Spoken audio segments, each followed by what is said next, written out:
Hello everyone, this is Marc Sabatella from Mastering MuseScore. I'd like to welcome you to the MuseScore Café. So as most of you know, this is my regular Wednesday series where I talk about some aspect of using MuseScore, and this is the first Wednesday of the month, so it'll be the Ask Me Anything session. So I'm looking forward to lots of questions and being able to answer them the best that I can. So usually I have pinned up to the top the link to my school site where you can, enroll in my online courses and so forth. And you can get there from the link that's I'm about to pin. But I also have instead am pinning. Did I actually pin it? Haven't pinned it yet.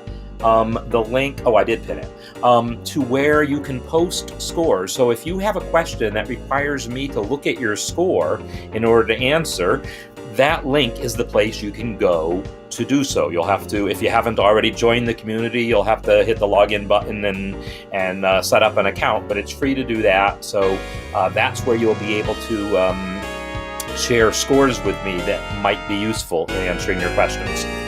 So all that said, let's see what's coming in here. So I'm going to keep flipping over to the chat, both on my computer and on my phone over here. And so far, no questions and no scores posted. And I know that won't last, right? So there will be plenty of people with questions and scores. So I'm looking for. So, okay. So first question coming in about MuseScore 4. So there is nothing that anyone can say yet about when it's going to happen. However, I can use some logic and common sense here. Several weeks ago, maybe 3 weeks ago, I think, we released the private alpha release. And we don't normally do private releases, but this was sort of a new thing that we're trying here. So that it's private, anyone can access it, but you have to have an account on GitHub.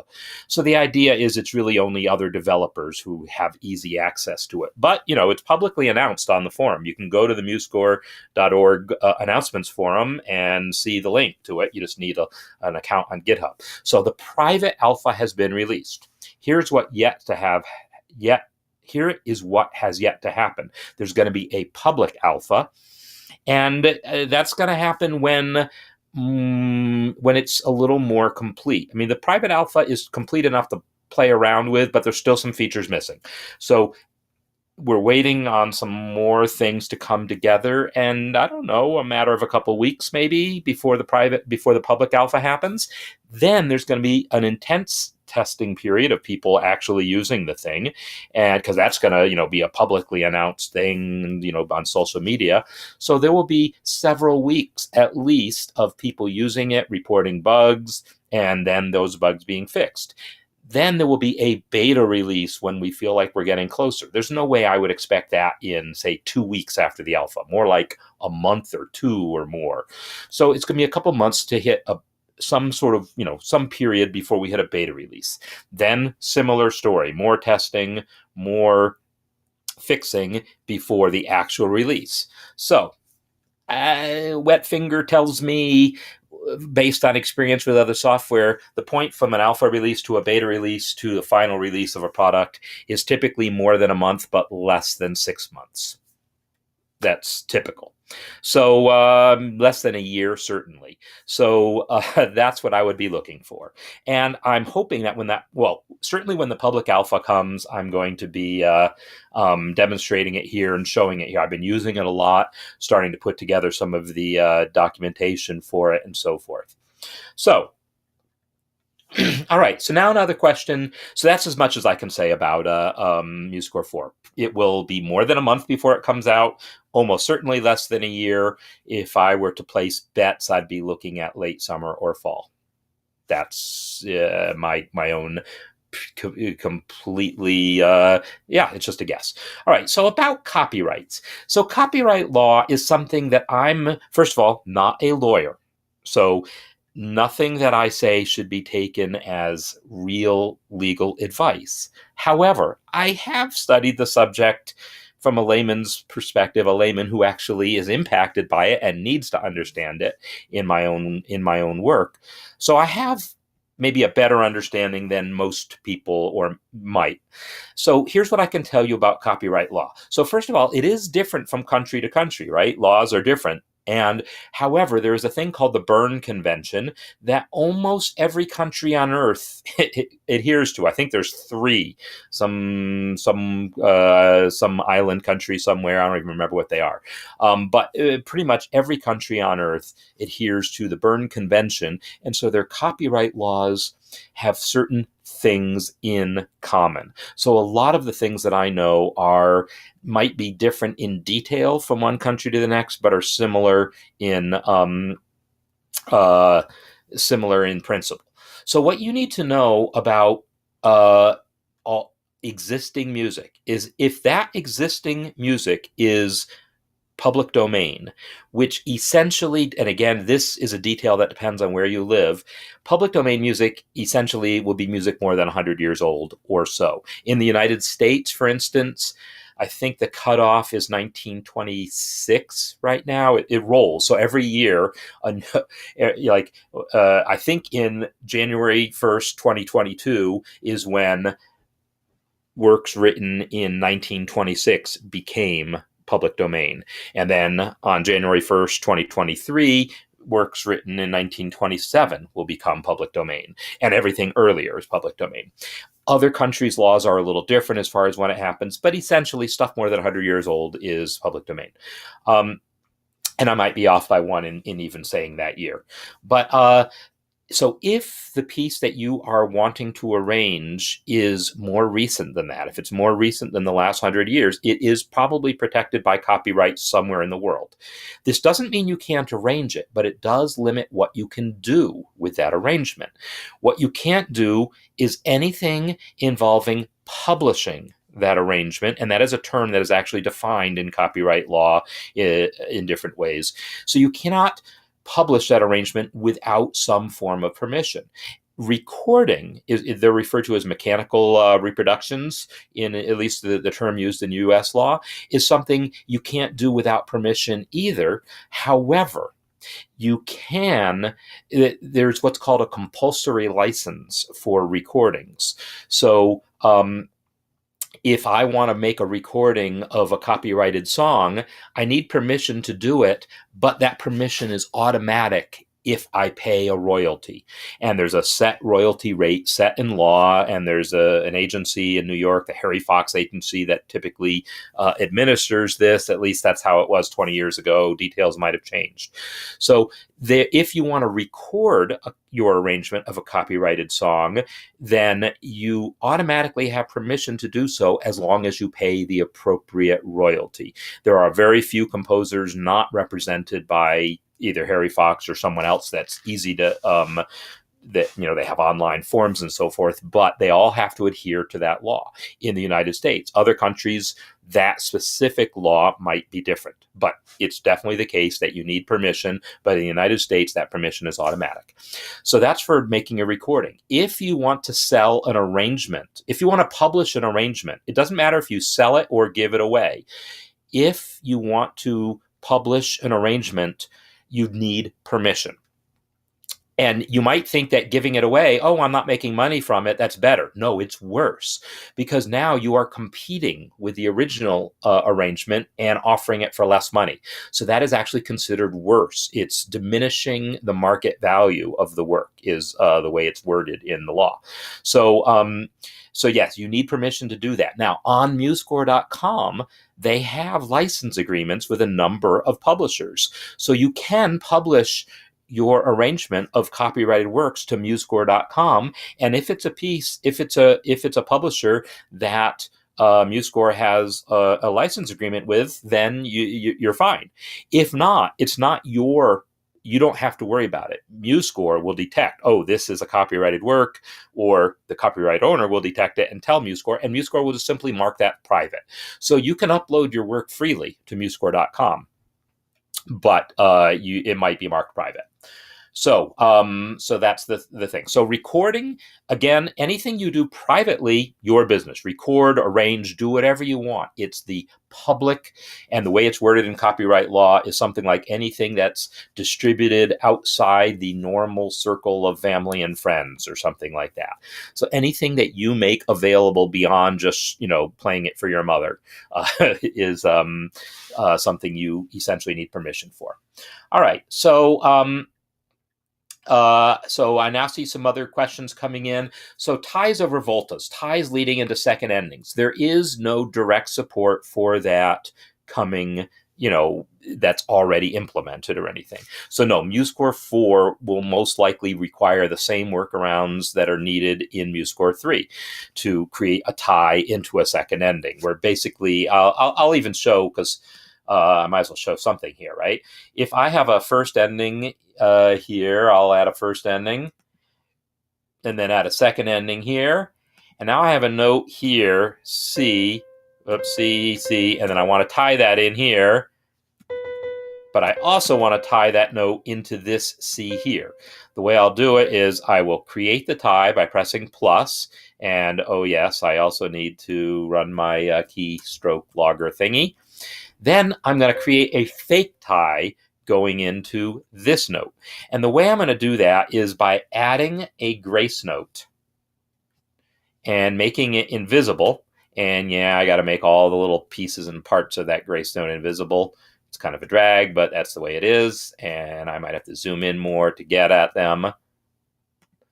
And then I can tie from my invisible grace note. And then I can set that invisible grace note to not play. And now I have the effect of a tie-in. So that's the workaround. There's other workarounds that people have come up with. MuseScore 4 has no direct improvement over that, but it's a long-standing feature. I have every confidence that someday it will happen. All right, next question is about VST support. And yes, VST support is in.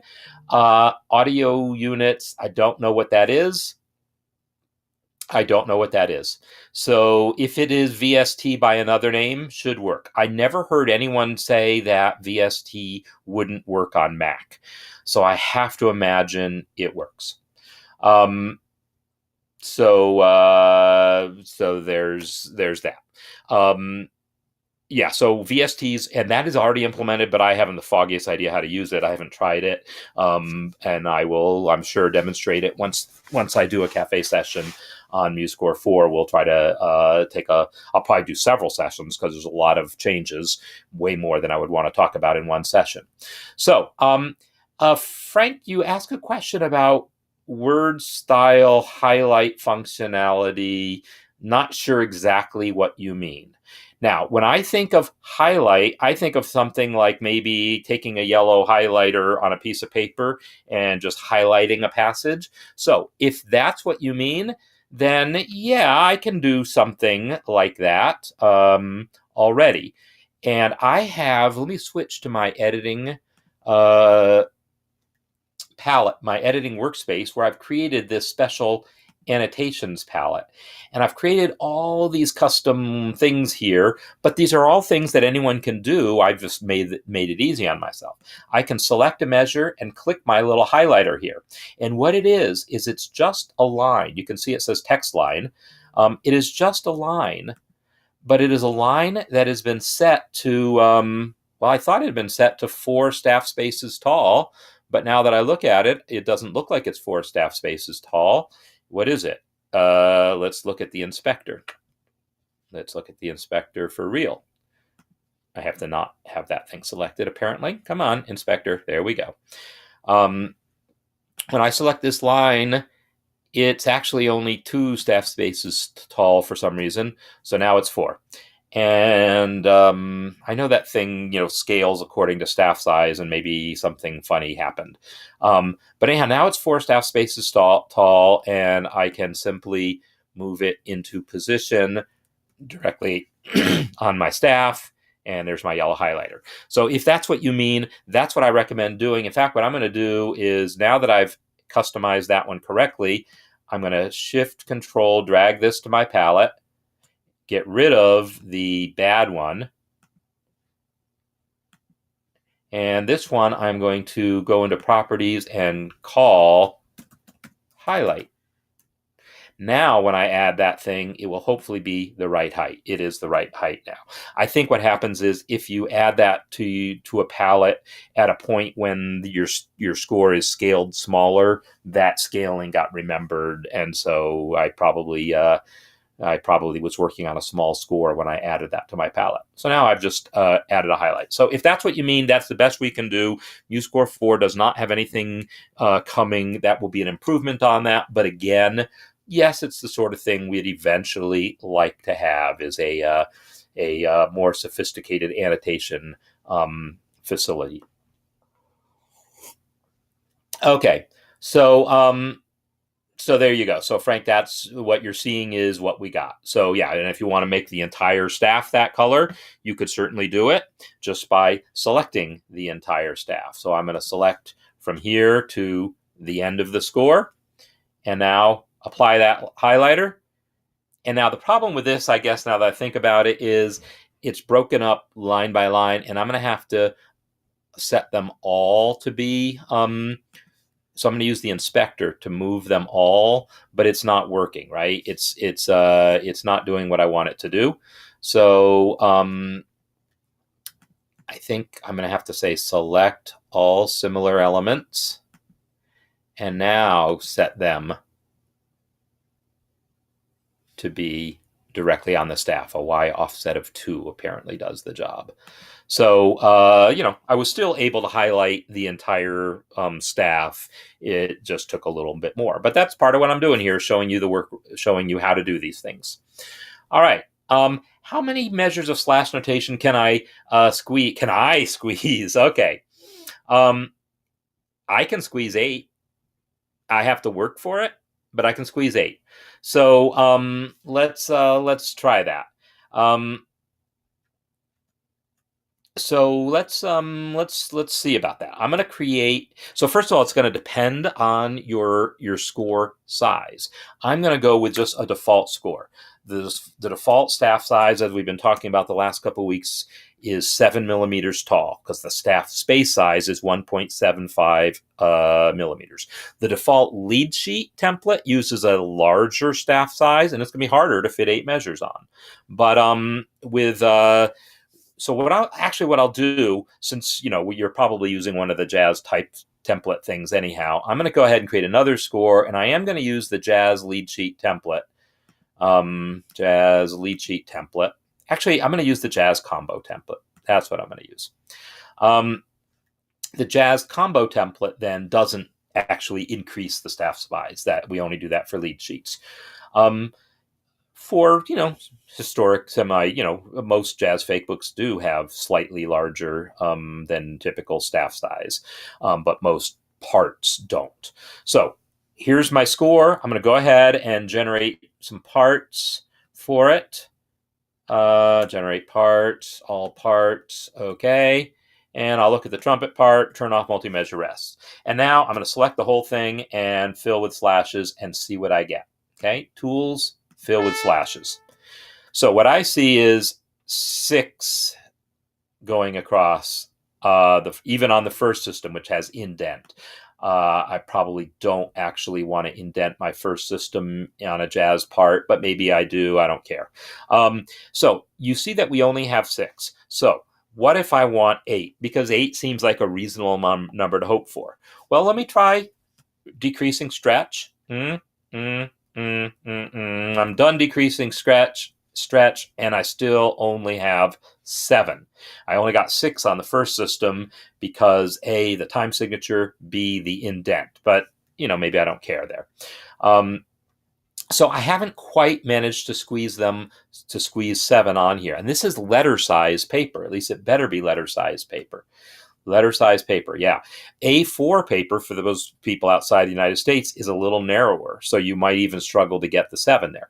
So what could I do to fit a little more? Well, here's what I'm going to do. I'm going to go to Format, Style, Measure, and I'm going to play with 2 settings here.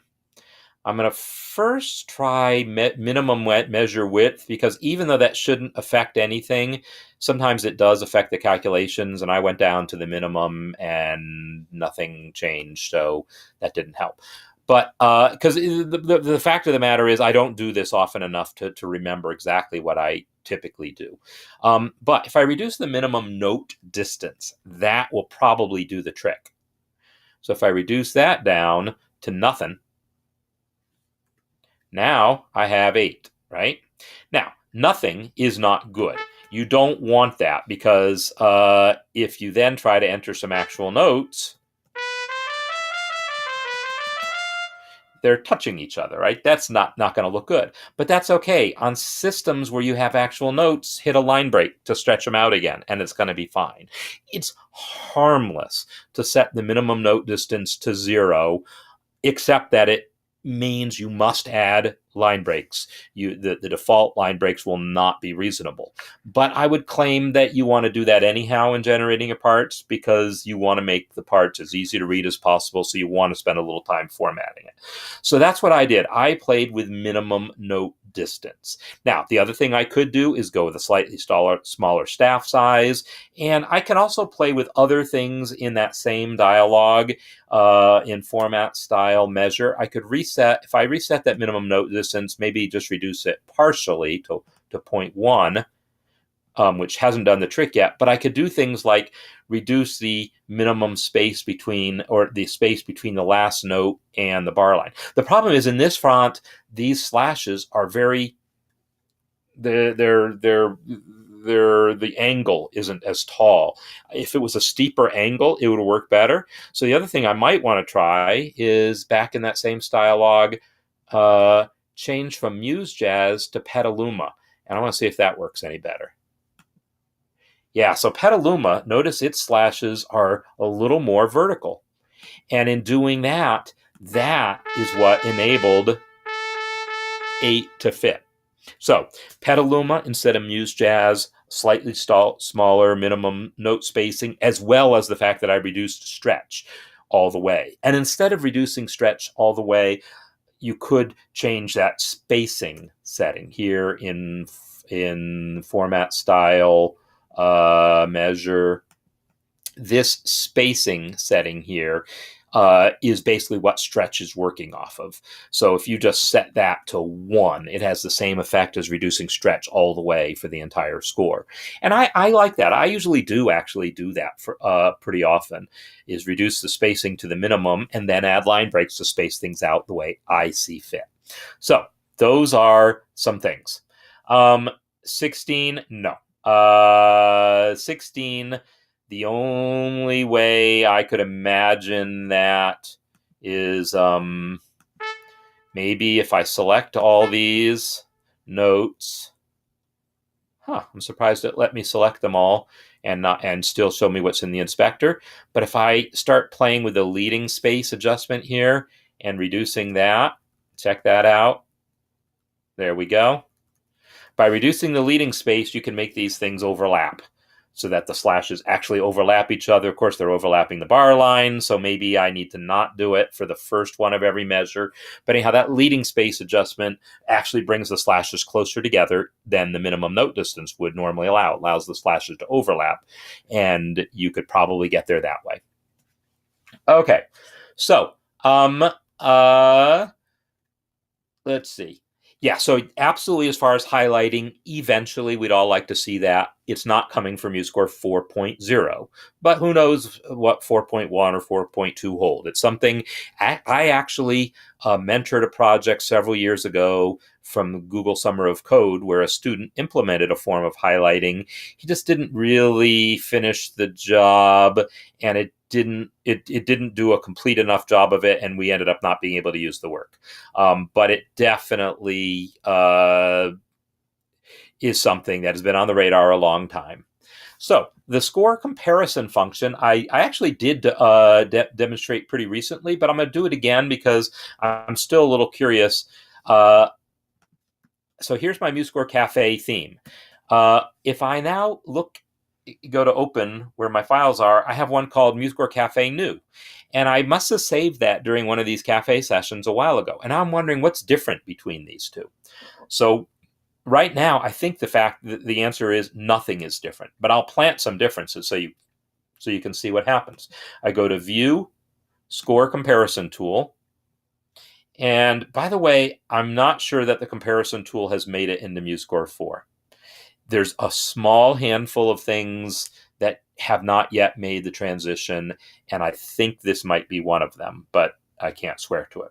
So what I'm going to do is down here where it says choose scores to compare, I'm going to choose the original MuseScore Café and MuseScore Café New, and then hit the compare button. And what it tells me is there's nothing different. This is where I would be seeing any differences. But let's plant some differences, shall we? Let's decide, what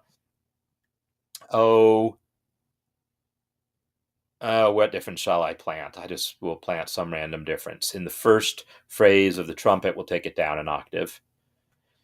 And I'm now going to hit the compare button again. Now you can see it's showing me what changed. It actually showed it to me immediately, which I didn't expect. So it's telling me that measure 1, the pitch changed from G5 to G4, and A5 to A4, G flat 5 to G flat 4. It's basically showing me every single note changed, and there you go. And it's showing me also the change that happened in measure 2. If I go to some other random place in the score, like this note here, take that down an octave. Now let's pretend I had just loaded the score. When you scroll through the list and you say, oh, measure 8, that note changed. Let's click measure 8. And there it is. So measure 8, it took me right to measure 8. In both scores. So it's a nice, easy way of seeing what's different about two scores if they're basically the same, but you've just made a few changes. If they're two entirely different scores, it's just going to be, it's not going to be a useful comparison. But if it's just showing you, if it's just two different versions of the same score, yeah, it'll show you a pretty quick overview of what has changed between them. So Gabriel asking, I assume this would also work with more staff lines. By this, I'm going to guess you're talking about the highlighting. Yeah, I would just have to set the height of that line to more than 4. I set it to 4 staff spaces because that's how tall a regular staff is.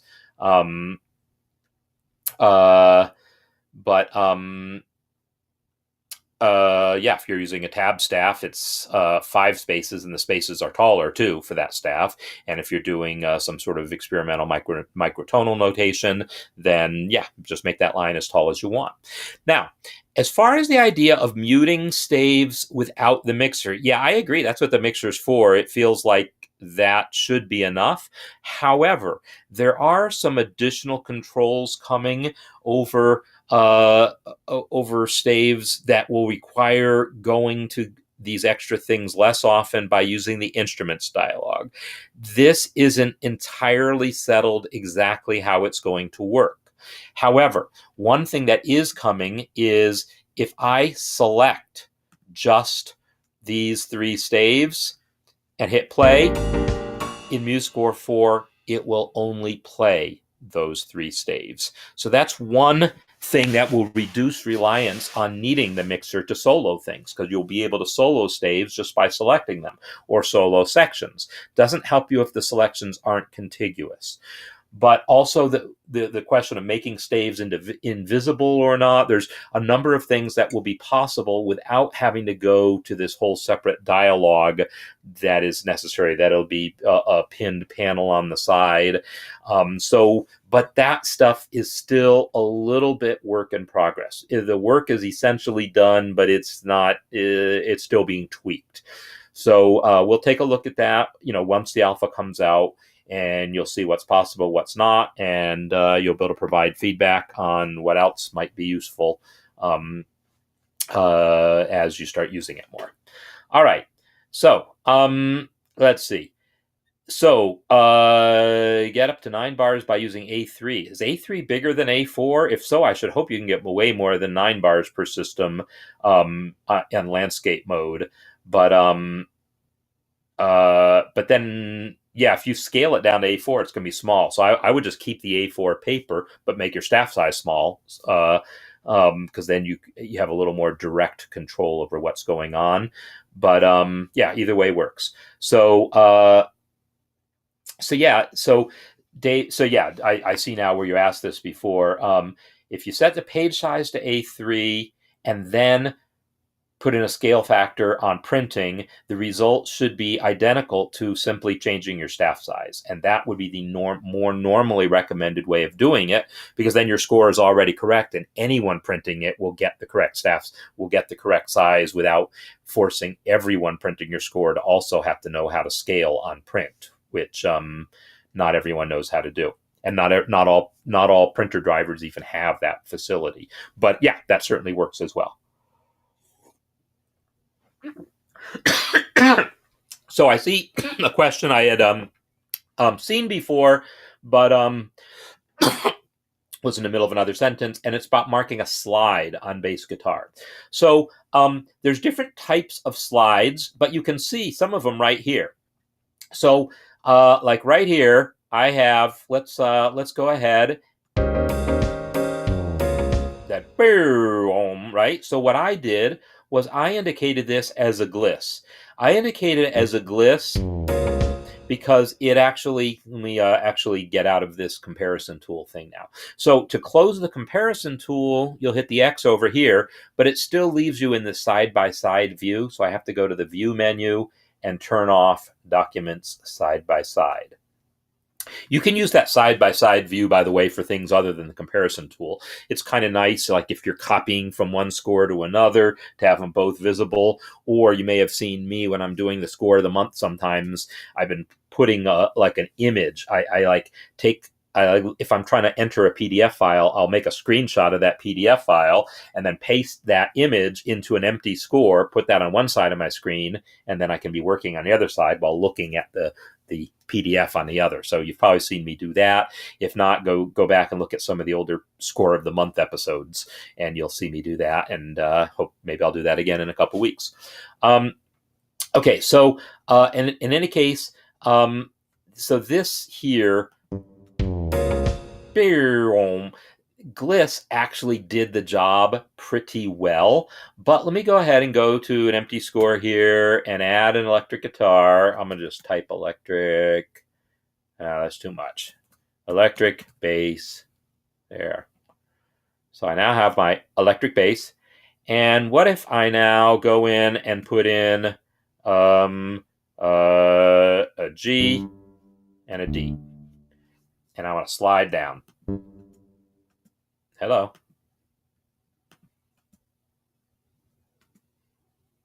Really? And it doesn't want to play? I was playing a minute ago. Well, that score plays. All right, someone tell me, what silliness am I missing that's causing this score not to play? What on earth could be causing this score not to play? Huh. Very curious. What if I create a whole new score and tell it I want electric bass? You know, sometimes some problems are not worth my figuring out at the moment. If I can just, and this score wants to play just fine. Could be something about those lines somehow confuse the playback. Oh, the voltas. That's what it is. I don't know if someone else thought of that before me. Did someone else think of it before me? No. The reason this score doesn't play is I put in 2 voltas, but I didn't put in any repeats, and so MuseScore is now horribly confused. If I delete these 2 voltas, it'll now start playing again. There we go. That's what happened. All right, but anyhow, let's come to my nice new score. If I want, so by putting in a gliss between them, it kind of did a useful thing. So let me find that. It's on Arpeggios and Glissandi palette. And by putting the gliss symbol in, it fingers down, right? Because my score was written for fretless bass, I didn't want it to finger down. So here where it says play style chromatic, I change it to portamento, and now I get, right? I get that. It does finger the note again at the end, and if I turn off the play of that note, you don't get the note, but at least you don't hear it get fingered again. So that's not perfect, but that's what happens. Anyhow, so that's using the glissando. But there's also these slides here, and these slides here are actually like, they are not dependent on the final pitch. They are just slides down that don't have a specific final pitch. Even if I put a G down here, it doesn't change that slide. So it doesn't play that slide, but visually this is the slide symbol that you might be accustomed to in writing in tablature. But the gliss has the advantage to me if you're trying to connect two notes of actually giving it playback. And again, you can do the gliss, but make the second note invisible, which is what I do in the MuseScore Café theme. Look at my my original my start here. Right, that fall here, I notated using this curved fall symbol. I notated using the curved fall symbol, but it doesn't play back. Instead, I added an invisible grace note after this note and added a gliss to it and made the gliss invisible. So that's how I actually got that playback effect. All right. Okay. So dynamic hairpins typically snap to dynamics at the beginning of the next measure, but so Chris, I guess I would need to see an example of where you don't want it, just to understand for sure what you mean. But I can guess. Let me just delete all this junk. So normally, if I put in a dynamic marking on this note here, like, where's my dynamics palette? I put in a fortissimo, and I put the thing here. These will be synced so that if I change the offset of the dynamic, the hairpin moves with it, right? So normally that's what you want. If you don't want it, uncheck automatic placement for the dynamic. And now you can move it all you want. You can move it so far, it won't even it won't even add space for it. So I got another trick for you. What I'm going to do, there's a thing that will cause MuseScore to not try to align these things. That's really tricky, and I always forget about it. I implemented it, and it's one of the least obvious things I ever implemented. But if you turn on the allow diagonal for the hairpin, it won't try to line them up. And the idea is that, yeah, then we don't even know where you'd want to line it up, so we just allow it. So you don't have to make it dynamic, you don't have to make it diagonal, but simply by selecting it and checking the allow diagonal button, it defeats that automatic alignment. So now, as I need to reestablish automatic placement. Thought I did that. Now you can see that as I'm moving this dynamic down, it is not adjusting the hairpin. So as far as the alignment goes, there's that. Now, it's possible you were also talking about special situations like this one where there's the leading tie, because in this case, if I put a dynamic here and put a diminuendo there, it actually extends the diminuendo to reach that dynamic. This is normal and correct if the first note is far from the bar line. That it's considered bad form to not let that to end the dynamic long before the next note. It just looks weird to have it that far away. So most editors will tell you, no, if the first note of the measure isn't right after the bar line, if there's something like this with a bunch of grace notes, or this leading tie, or a key signature change, especially, because that could push the note far away, that you should do this. If you don't want to do it, will the same trick work? Let's find out. Nope. I was hoping it would. It did not. So the only solution that I have for you again is disable automatic placement on either the hairpin or the dynamic, and then you're going to have to do some manual adjustment when you do that, or leave automatic placement on, but just use. Oh, we need to adjust the length of this hairpin, but not adjust where it's attached to. Right? I need to adjust just the length of it. So it's a little tricky to do that. Let me reset this and try to remember. All right. So here's the attachment, but what I want to do is just change the length of this dynamic. I think it's the case that control drag, nope, shift drag, nope, that did something even weirder. I don't do this often enough to remember. How about shift? No, shift and arrow is how you adjust the length of it. Arrow alone does nothing. Control arrow, nothing. Control shift arrow, something weird. Oh, that went measure at a time. To be honest, I am not remembering this. Alt drag? Nope, that's bad. All right. Am I stumped? I know for a while it was impossible, and I thought we implemented something because originally it worked, and then when we started adding some of this automatic stuff, when we added the thing where dragging it would automatically look at that, it's short even though it's attached there. So it's like those adjustments that I made took effect. They just never got drawn. So let me reset that line again, back to the drawing board. Does anyone have an answer yet for me?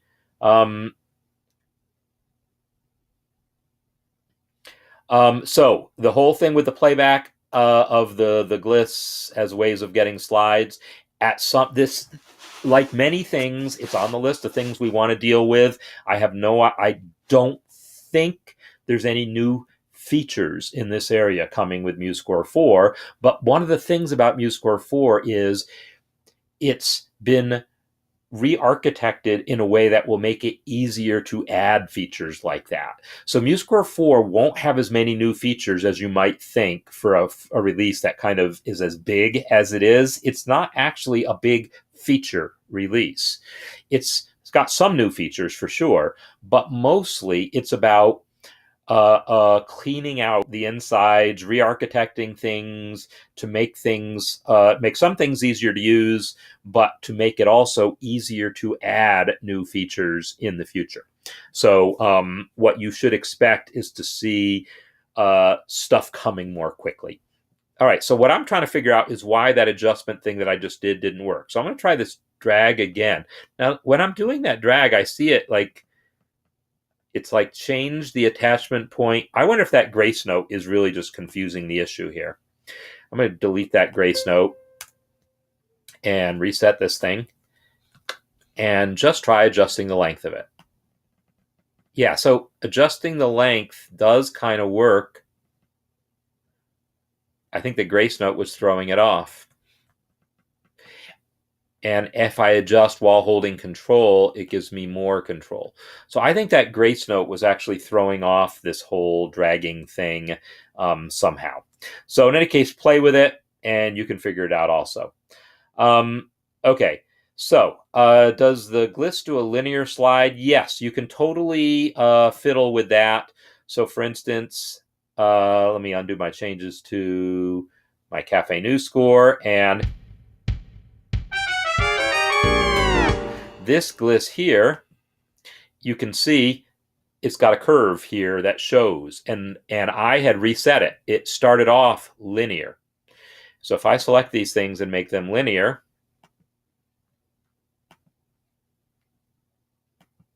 we're going to hear a slightly different effect. Right? That wasn't as nice. So instead of using the default linear, I guess I can't control select these things. So, oh well. So I select one of these guys. Oh, it's not the gliss. Sorry, it's there we go. I was trying to select the fall, but it's the gliss. So instead of the linear style, you want it to be that curve. I don't think you can actually drag the curve. It's just there to show you. It's these two settings, ease in and ease out. So what I did was I hit the ease in. This means, and I maximize that. That means stay on the pitch for a longer time before dropping. Ease out is the opposite thing. Get to the destination quicker. So you can play with both settings. Like here, here's one where I just do the drop right in the middle. Where I didn't drop right away, but then when I did drop, I dropped more suddenly and then held the bottom pitch. So those two settings allow you to change that curve. All right, will MuseScore 4 be free? Yes. MuseScore 4 will be free. MuseScore 5 will be free. 6 will be free. 7, 8, 9, 10. As long as there is a MuseScore, it will be free. This is required by the terms of the license agreement. Nothing that anyone ever does can ever prevent MuseScore from being free.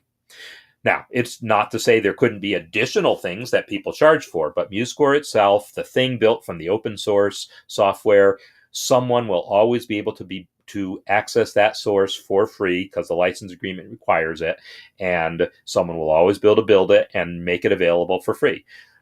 There's people right now selling CDs of MuseScore 3. There's also nothing in the license agreement that prevents someone from selling it if they want. Just like I could go sell you a bottle of air, right? Nothing prevents me from selling you a bottle of air, but air is free. No one's going to prevent anyone from selling MuseScore if they so choose, but it's still going to be free. So Muse Sampler is a separate thing, and it's not going to be called Muse Sampler. Muse Sampler was the internal code name for something that I think is now going to be called MuseScore Orchestra Library, and it's going to be a set of sound. It's basically a VST instrument, sort of, kind of, but with some extra stuff too. I'm really vague on that, and when it comes out, I think it's going to come out around the time of the MuseScore beta. And it is not open source, but it will also be free. But that Muse sample, or whatever it's going to be called, MuseScore Orchestra Library, it's not code, first of all, so it couldn't be open source, but it's got its own set of license things based on where the samples came from, etc. So it will be offered for free, but I can't speak to what its licensing will be. All right. I see a question about chord volume. So yes, chord volume is absolutely, so I assume you're talking about the chord symbol playback. If I add some notes here, and I add a chord, and I want to change the volume of that, I'm going to go to the mixer, which is F10. And if you don't remember F10 for the mixer, just go to View, Mixer. And what you'll see is that the arrow at the top of the channel strip for electric bass will have, the channel strip for electric bass will have an arrow at the top of it. That is telling you, and all channel strips will have that, but it's normally grayed out. If, however, there's more than one channel for that instrument, more than one sub-channel, then it's not grayed out. And so when I click this, we will see the sub-channels for the electric bass. And it's got several sub-channels. It's got ones for slap and whatever these other things are, pop. But the last one you'll see, and unfortunately the names of these things get kind of truncated here, but if you click them, you can see their names up here, channel pop. And then when I click this one, it says channel slap. The last channel, because it's added, the rest of the channels for electric bass are there immediately when you add electric bass as an instrument, but the last channel for chord symbols only gets added if there's actually chord symbols present. And it's actually harmony is what it's called down here. Oh, also just hovering over it, you'll see it says channel harmony. So it's called the harmony channel. Because harmony is the internal word for what chord symbols are, and we just never got around to fixing the labels in the mixer. Anyhow, you now have independent control of that, so I can reduce its volume as much as I want, and now play it. I can also change it from piano to, say, Why not guitar? I will use clean guitar here. And maybe that needs to be softer still. So there you go. That's how you can control the volume and sound used for your chord symbols. All right. I see Robert Borden has a question. I also see Joanne's about pedal. I'm going to come back to that. Robert Borden has one about having to reset the IO audio engine to get playback to work. So I can't tell you why that happens on your system specifically, but I can tell you that in general, once MuseScore gets a hold of a device, it does it by a numeric ID. If anything changes on your operating system so that ID number changes, then MuseScore is going to lose track of that ID. So on some computers, some operating systems are smart enough to keep the same IDs even as you like plug in headphones, etc. But some operating systems will reassign those IDs to everything. Every time you plug in a pair of headphones, all the IDs change. Some operating systems will reassign IDs every time the computer comes back from sleep. So depending on what's going on with your specific computer, your specific operating system, your specific firmware on that computer, because it's also a firmware issue, if your particular computer reassigns those things, then yeah, you're going to have to tell MuseScore, hey, do another search for those things, because otherwise it's going to keep trying to use that same device and it's just not there anymore. However, the good news is anytime that happens, the way we used to tell people to do that is you have to go to Edit, Preferences, and then IO, and then restart audio and MIDI devices, right? And then OK. There's a simpler way of doing that. This MIDI button right here on your toolbar, just turn it off and turn it on again. That will also cause MuseScore to basically rescan all the IO devices. So if you find yourself in a situation where playback has just stopped working, that's what you do. Now, remember, a little while ago, I had a situation where playback wasn't working, and so I was thinking, oh, I'm going to have to do that also. But then the other score played, and that's why I was confused. Because normally, if you have that problem, nothing plays, right? So, but anyhow, that's the quick fix to that problem. So if anyone ever finds yourself in a situation where playback just stops working, try turning that MIDI button off and then back on again. If you're not using MIDI, you can just leave it off for all I care. It doesn't really matter. All right. Let's see. Joanne is asking about adding pedal markings. And so, yeah, this is a tricky subject. It is definitely a tricky subject. So what I'm going to do is I'm going to load up a version of Reunion so I can try to add some pedal markings and you can see how it would be done. It's tricky. The thing is, people always want it to be like, oh, I just want it every measure. You don't want it every measure. Very little music would be appropriate to change pedal exactly every measure. It's, every once in a while that might happen to be true, but more often it's going to be the case that sometimes it's once a measure, sometimes it's 2 times in a measure, but sometimes it might be more than a measure where you want to keep the pedal held. So unfortunately, there's not a simple answer to this, but here's how you do it. And I definitely would say do it after the notes, because there's no way you can know the appropriate times to change pedal until the notes are there, because the appropriate time to change pedal is when the harmony changes. Now, I know if you're working on the specific, like you're working on the challenge. Oh, by the way, for people who don't follow the Music Masterclass, we have a challenge going on now with an actual prize, a 2-year subscription to my Mastering MuseScore School, 2-year subscription to my courses, access to my office hours, all the perks that come with membership is for the winner of this competition. So go over to the community, click that link up at the top there, and scroll down to where it says challenges, and you'll see you'll see the information on this challenge, which basically involves writing a new melody and an arrangement around that melody to a chord progression, a specific chord progression that a guy named Abraham has created. So in that case, you kind of know when the harmony changes because you started with that harmony. But most of the time, the notes determine this. So what you do anyhow is you select the first note and then shift click the last note that you want this to apply to, so that you are getting a range of exactly that, or use shift right arrow, so that this is where the change happens, right? That we want the angle bracket to appear directly below that E flat. So now I can go to my lines palette and click this line here that starts straight and then has the angle. And now what I'm going to do is click that note and shift click the next note where I want the pedal to change. And I'm going to apply this guy, the one with angle brackets at both ends. Now is where things can get slightly simpler. I'm going to click this one, shift click this one, and I'm going to give the command to apply current palette element. And for me, that is backslash. Backslash will just reapply the last thing you did. I said for me, that's because I customized it. I went to Edit, Preferences, Shortcuts, searched for Apply, and you can see Apply Current Palette Element.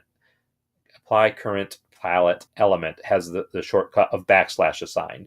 By default, it doesn't have a one defined, but this is one that I defined myself because I find it very useful. It's a relatively new command. It's only been out for like a year or two, but it's really useful. So anyhow, you can get in a rhythm of this, of figuring out where the chord changes, hit slash, and you can even do this by keyboard slash.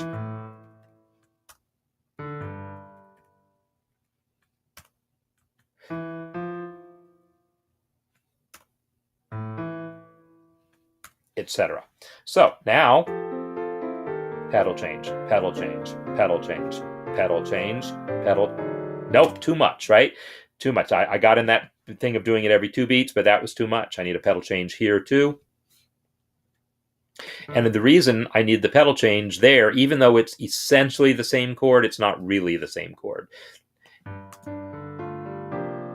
And same here. I anticipated that one. I knew that one was coming. Where this fourth going to the third, ninth going to the flat nine, that I'd have to change pedal in there. So in any case, that's how you do it. You select the first note and the last note, where you want the pedal change to happen, and you hit the thing there, and you really can't do that until you've got the notes in. So that's how you do it. All right, so so yeah, you could certainly do it a few measures at a time. And then wait, and then, do a few more measures, add the pedal.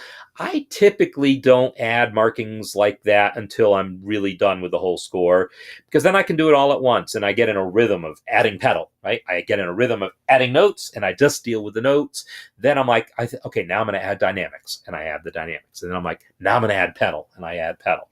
Now I'm going to add slurs, and I add slurs, whatever. I typically like to do like actions all together, because then I'm in a zone of dealing with that shortcut, that sequence of operations, and I can be really efficient at it rather than constantly switching between adding notes, adding dynamics, adding slurs.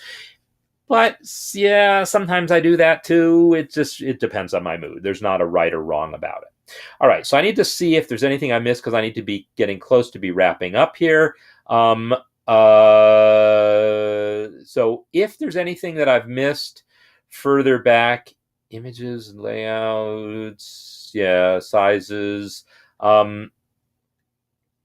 So I don't think there's anything back here that I missed. So, I mean, if you want to literally add a pedal marking for every measure, you could certainly, just fairly quickly select a measure, hit your shortcut, select the next measure, hit your shortcut, next measure, shortcut. I'm just hitting right arrow and doing that. And then as you get the notes in there, move this guy right, move that guy right, and do all those adjustments. I don't know. I don't think you'll find that more efficient, but because you're going to have to move both the endpoint, right? If the pedal change isn't right there at the beginning of the measure, and yeah, of course, pedal changes at the beginning of the measure are common, but unfortunately, the selection doesn't include. If you just click a measure, you're not selecting the first note of the measure, so the pedal change would show up at the end of that measure, which isn't what you want. So yeah, maybe a special command that says select measure plus one note, or a special version of the pedal command of the pedal that automatically went one note past the selection could be useful. Actually, when I add that, yeah, I guess I was hoping when I added it that only the pedal line would be selected. But if I press Alt right now, nope. If there was some easy way to get just the pedal line selected, then I could hit Alt right, and it would be just one extra keystroke to extend it. So you could probably find some sequence of operations that does that kind of. But it's pretty efficient as it is. Okay, so a couple of last questions in here. Educational sequences. Best way to enter notes. First, to teach to a 10-year-old kid. Okay, those are two different questions. Best way, typing them. Way to teach to a 10-year-old kid, clicking in the score. That's the way I would say. So if I were entering notes, I would say, hey, look, do this, because you want kids to make that association of what staff line these notes are being added on. You want them to have to think about that a little bit. You don't want them to just type a G and get a G and have MuseScore take that thought out of it for them. You want them to be thinking about how it looks on the staff, in my opinion. But for efficiency, no. G, A, B, C, D, G, change octave. I can type way faster than I can laboriously position my cursor and click. So harp brackets, so harp brackets are going to have a similar consideration. And yeah, I do want to do a whole session on harp. Maybe next week I will. So certainly note input mode. That's the only mode you can enter notes in. So yeah, if you want to enter notes, you're doing it in note input mode. There's no way to enter notes not being in note input mode. What you can do is select a measure and press a shortcut key to enter note input mode, then enter the note. So that certainly works. It certainly works that if you use keyboard shortcuts, it enters note input mode for you, but you're still using note input mode. There's no way to enter notes without using note input mode. It's all there is. Every note you enter is in note input mode. The only exception to that actually is building a chord. I could click a note and press Shift D. No, even that put me in note input mode. There might be some version of that, like if I select a whole selection and then press the shortcut Alt 3 to add the intervals a third above. I think that enters notes without putting you in note input mode. But other than that, all notes are entered in note input mode. There's no alternative. Okay, so yeah, I think I'm going to think about harp coming soon, because there's a couple people asking about that. But I'm as now caught up as I think I can be, so I'm going to call it a day. So I want to thank everyone for being here, and thank everyone for all your questions and all the comments, and helping each other out there in those comments. Always really appreciated. So this has been our regular Wednesday MuseScore Cafe, the special edition for the first Wednesday of the month, because that's what it is. May the 4th. May the 4th be with you, right? So tomorrow will be the music master class, and as mentioned, I'm actually going to be at an elementary school. My wife teaches at an elementary school, so it's going to be perhaps a little chaotic, but perhaps a little interesting and fun. The kids will just be finishing up a class. They will have just done a performance, and they'll just be all like, congratulating each other and partying with their parents and so forth. And I'll be off in the corner doing the master class, and then is lunch break. So it'll hopefully get more sane after that. But whatever, it'll be a fun experience, and I'll talk about some stuff relating to education, because I'll be in that mode of thought. So thanks again, everyone. If you got ideas for future cafe sessions, be sure to let me know. And yeah, harp. I'm not promising for sure that's next week, but right now I'm going to put it on my list of things to think about. So thanks, everyone, and I will see you all next time. See you later.